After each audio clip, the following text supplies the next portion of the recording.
एक समय की बात है कि कृष्ण भगवान के गुरु भगवान विश्वामित्र जंगल से होकर, द्वारिका के समीप से होकर जंगल से जा रहे थे। साथ में अब उनके शिष्य भी थे।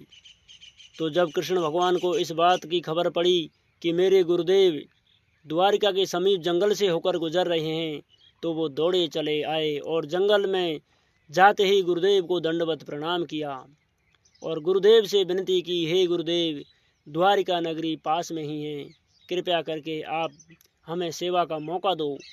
तो गुरुदेव ने मना कर दिया कि आज मुझे समय नहीं है, किसी और दिन मैं आपकी द्वारिका नगरी अवश्य चलूँगा। तो कृष्ण भगवान ने हठ पकड़ ली। तो भगवान विश्वामित्र ने एक शर्त रखी कि मैं द्वारिका नगरी चलने को तैयार हूँ, लेकिन मेरी एक शर्त है।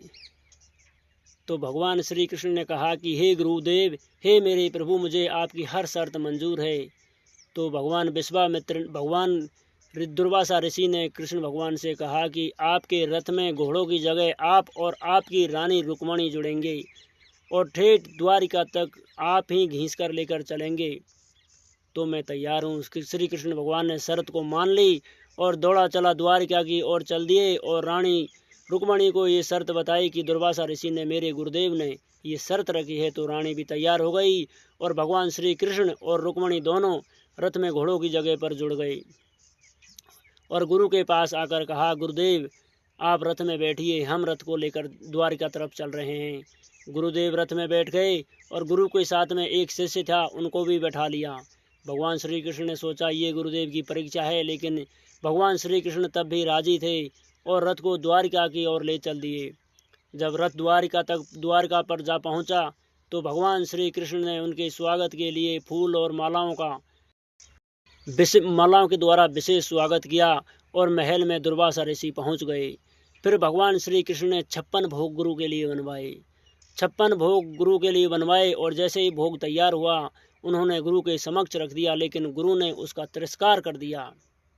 लेकिन भगवान श्री कृष्ण ने सोचा ये गुरुदेव की परीक्षा है। उन्होंने कहा, गुरुदेव क्या मुझसे कोई भूल हो गई, मुझसे कोई गलती हो गई?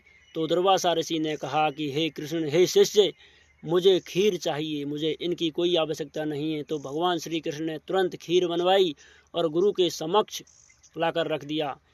तो दुर्वासा ऋषि ने थोड़ी सी खीर को ग्रहण किया और भगवान श्री कृष्ण को दे दिया कि हे कृष्ण, ये खीर को तुम खाओगे। कृष्ण भगवान ने थोड़ी सी ही खीर खाई थी। गुरु ने कहा कि बस कृष्ण, अब तुम इस खीर को अपने शरीर पर लगा लो। तो गुरु की आज्ञा मानकर भगवान श्री कृष्ण ने उस खीर को अपने पूरे शरीर पर लगा लिया, लेकिन चरणों पर नहीं लगाई। भगवान श्री कृष्ण ने कहा कि हे गुरुदेव, मैं इस खीर को पूरे शरीर पर लगा चुका हूँ, लेकिन चरणों पर नहीं लगाऊंगा। तो गुरुदेव ने पूछा कि क्यों, इसका क्या कारण है? तो भगवान श्री कृष्ण ने कहा कि ये आपका प्रसाद है और आपके प्रसाद को मैं मेरे चरणों पर नहीं लगाऊंगा, इससे आपका और आपके प्रसाद का अपमान होगा। तो इससे गुरुदेव विश्वामित्र बहुत ही प्रसन्न हुए और उन्होंने आशीर्वाद दिया, वरदान दिया कि हे कृष्ण, आज से तेरा पूरा शरीर वज्र का हो जाएगा, लेकिन चरण है जो आपके वो कोमल ही रहेंगे, क्योंकि चरणों पर आपने खीर नहीं लगाई। इसलिए आज भी भगवान श्री कृष्ण के जो वे चरण थे वो कोमल थे। मैंने सुना होगा कि जब भी कोई भगत कहते हैं तो ये एक ही बात कहता है कि हे प्रभु, आपके कोमल चरणों को मेरी कुटिया में रखिए। तो जब वो शरीर वज्र का हो गया तो महाभारत के युद्ध में अनेकों अस्त्र श्री कृष्ण भगवान के लगे, लेकिन किसी ने उनको पीड़ा नहीं पहुंचाई। और इसी कारण भगवान श्री कृष्ण के जो चरण थे कोमल थे, उन पर जो मृग का शिकार करने के लिए जंगल में एक शिकारी आया था, उसका तीर श्री कृष्ण भगवान के चरण में लगा था। भक्तों, आपको कहानी कैसी लगी? यदि वीडियो पसंद आई हो तो चैनल को सब्सक्राइब करना, लाइक शेयर करना और कमेंट में जय श्री कृष्णा जरूर लिखना। राधे राधे।